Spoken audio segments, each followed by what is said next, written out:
പുതിയൊരു വീഡിയോയിലേക്ക് എല്ലാവർക്കും സ്വാഗതം. നമുക്കിന്ന് വളരെ ടേസ്റ്റി ആയിട്ടുള്ളൊരു മീനച്ചാർ എങ്ങനെ തയ്യാറാക്കി എടുക്കുന്നത് എന്നൊന്ന് കണ്ടു നോക്കാം. നമ്മളിത് വളരെ സ്പെഷ്യലായിട്ട് കേട്ടോ ഉണ്ടാക്കിയെടുത്തേക്കുന്നത്. അതുകൊണ്ട് തന്നെ ഒരുപാട് നാൾ കേടാവാതെ നമുക്ക് ഉപയോഗിക്കാനും പറ്റും. നമ്മൾ ഈ ഒരു അച്ചാർ ഉണ്ടാക്കാനായിട്ട് എടുത്തേക്കുന്നത് ചൂരമീൻ ആണ്. മുള്ളില്ലാത്ത ദശകട്ടിയുള്ള ഏത് മീൻ വേണമെങ്കിലും നമുക്ക് ഈ ഒരു അച്ചാറിലേക്ക് എടുക്കാവുന്നതാണ്.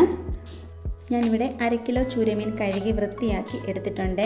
ചെറിയ പീസാക്കി എടുത്തേക്കുന്നതാണ്. നമുക്കിവിടെ നന്നായിട്ട് ഏത് മീൻ വേണമെന്നുണ്ടെങ്കിലും ക്ലീൻ ചെയ്ത് കിട്ടും.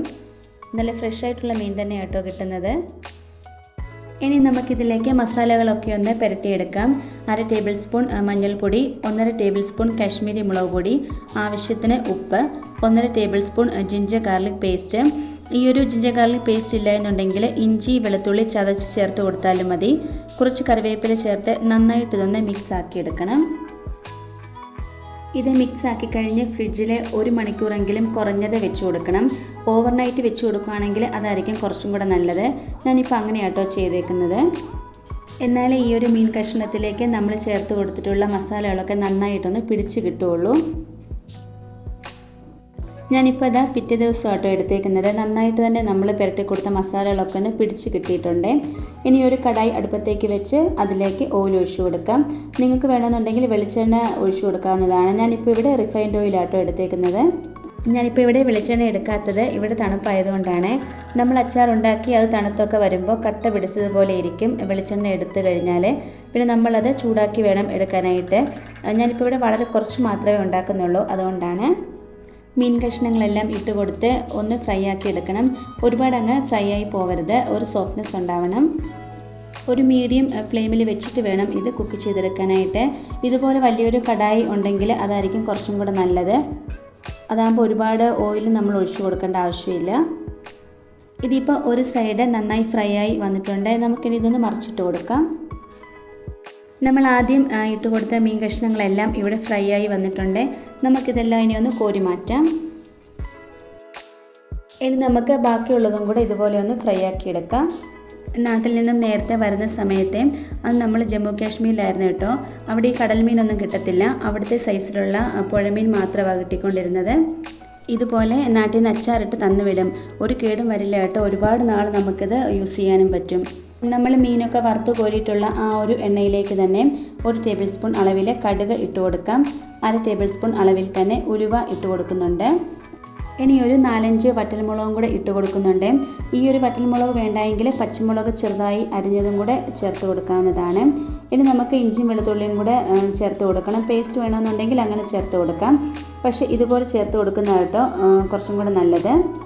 ഞാനിവിടെ ഒരു 2 കുടം വെളുത്തുള്ളി, ഒരു വലിയ കഷ്ണം ഇഞ്ചി ചെറുതായിട്ട് അരിഞ്ഞെടുത്തേക്കുന്നതാണ്. ഇനി ഇതെല്ലാം കൂടെ നന്നായിട്ടൊന്ന് വഴറ്റിയെടുക്കണം. കൂടെ കുറച്ച് കറിവേപ്പിലയും കൂടെ ഒന്ന് ഇട്ട് കൊടുക്കാം. കറിവേപ്പില ചേർക്കുമ്പോൾ നല്ല ഫ്രഷ് ആയിട്ടുള്ളത് തന്നെ വേണം കേട്ടോ ചേർത്ത് കൊടുക്കാനായിട്ട്.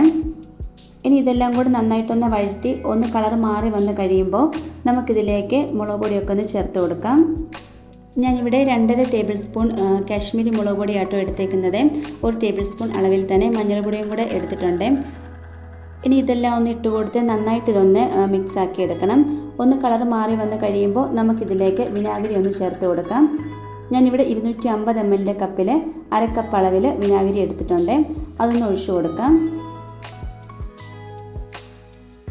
എന്നിട്ടിത് നന്നായിട്ടൊന്ന് മിക്സ് ആക്കി എടുക്കണം. ഈ ഒരു സമയത്ത് ഉപ്പ് ചേർത്ത് കൊടുക്കാവുന്നതാണ്. ഉപ്പും കൂടെ ചേർത്ത് കൊടുത്തിട്ട് ഒന്നുകൂടെ ഒന്ന് മിക്സ് ആക്കി കൊടുക്കണം.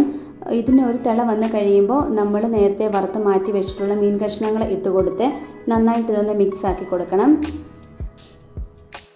നന്നായിട്ട് ഇതൊന്ന് മിക്സ് ആക്കി കഴിഞ്ഞതിന് ശേഷം ഒന്ന് മൂടി വെച്ച് കൊടുക്കാം. ആ ഒരു വിനാഗിരിയും ഒക്കെ ഈ ഒരു മീൻ കഷ്ണത്തിലേക്ക് പിടിച്ച് കിട്ടുന്നതിന് വേണ്ടി ഒരാവി വന്ന് കഴിയുമ്പോൾ മൂടി തുറന്ന് മാറ്റാവുന്നതാണ്. ഇത് ആ വിനാഗിരിയൊക്കെ വറ്റി നന്നായിട്ട് എണ്ണ തെളിഞ്ഞ് വന്നിട്ടുണ്ട്. ഇനി നന്നായിട്ട് ഒന്നുകൂടെ ഒന്ന് മിക്സ് ആക്കി കൊടുക്കണം. ഇനി നമുക്ക് ഈ ഒരു സമയത്ത് ഇതിലേക്ക് കുറച്ച് പൊടിക്കൈകൾ ചേർത്ത് കൊടുക്കാനുണ്ട്. 1.5 ടേബിൾ സ്പൂൺ കുരുമുളക്, 1 ടേബിൾ സ്പൂൺ ഉലുവ നന്നായി ചൂടാക്കി പൊടിച്ചെടുത്തതാണ്. അതൊന്ന് ഇട്ട് കൊടുക്കാം. അതുപോലെ തന്നെ 1.5 ടേബിൾ സ്പൂൺ അളവിൽ കായപ്പൊടി ചേർത്ത് കൊടുക്കുന്നുണ്ട്. എല്ലാം ഫ്രഷ് ആയിട്ട് തന്നെ വേണം കേട്ടോ ചേർത്ത് കൊടുക്കാനായിട്ട്. കട്ടക്കായം ഇതുപോലെ എണ്ണയിലിട്ട് വറുത്ത് പൊടിച്ച് എടുക്കുന്നതായിരിക്കും കുറച്ചും കൂടെ നല്ലത്. അതാകുമ്പോൾ നമ്മുടെ ഈ ഒരു മീനച്ചാർ നല്ലൊരു ടേസ്റ്റ് ഉണ്ടാവും. ഏത് മീനിൻ്റെ അച്ചാർ നമ്മൾ ഉണ്ടാക്കുവാണെങ്കിലും ഈ കുറച്ച് ഐറ്റംസ് ചേർത്ത് കൊടുക്കണം കേട്ടോ. കായവും കുരുമുളകിൻ്റെ ടേസ്റ്റും ഒക്കെ മുന്നിട്ട് നിൽക്കണം.